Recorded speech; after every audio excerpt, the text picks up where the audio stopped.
Sino guys ang kumakain sa inyo ng burong isda? Ito, magluluto tayo ng burong isda. Ayan, pakita ko sa inyo. Ayan. Gigisahin natin yan.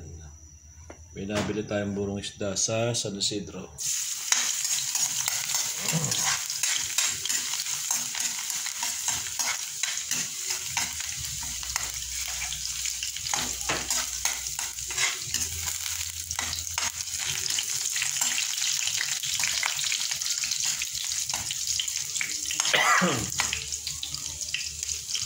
Sarap yan, lalo na kung mayroong lihaw na hito.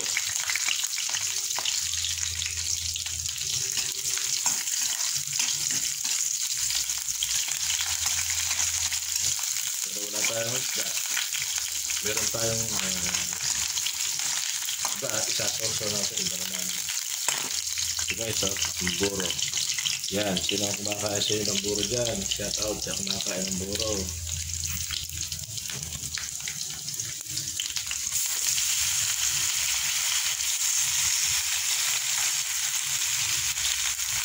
Yan. Diba, dalawang balot. Ang ating iluluto at siguradong magugustuhan.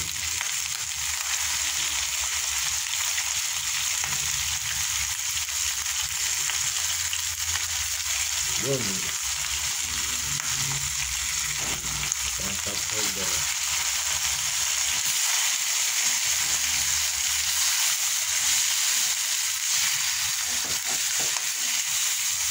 Yan o, may isda pa siya. Sa iba, baka nakabili ka ng buro, walang isda. Pero ito, siguradong may isda.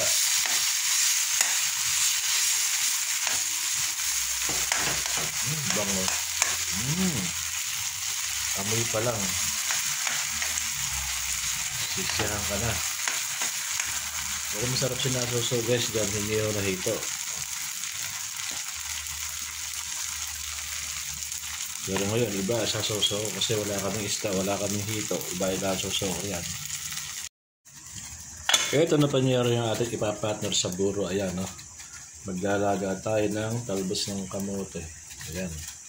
Nagpakulo tayo ng tubig. Saka natin ihuhulog itong talbos ng kamote. Ayan. Ayan, may violet pa siya.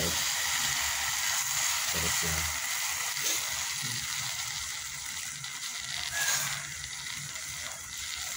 Sarap isaw-saw sa buro na ito.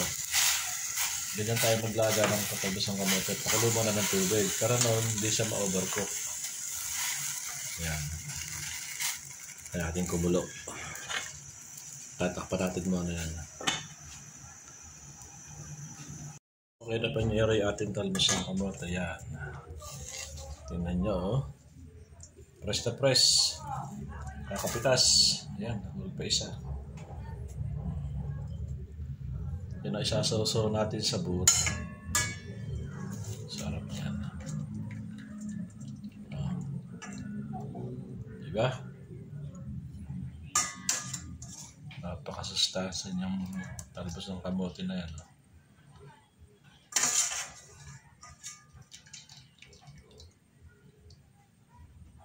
Dami. Solved. Solved na naman. Ayun, sumamang ka na ito ba? Papaiwan ka pa rin, ha?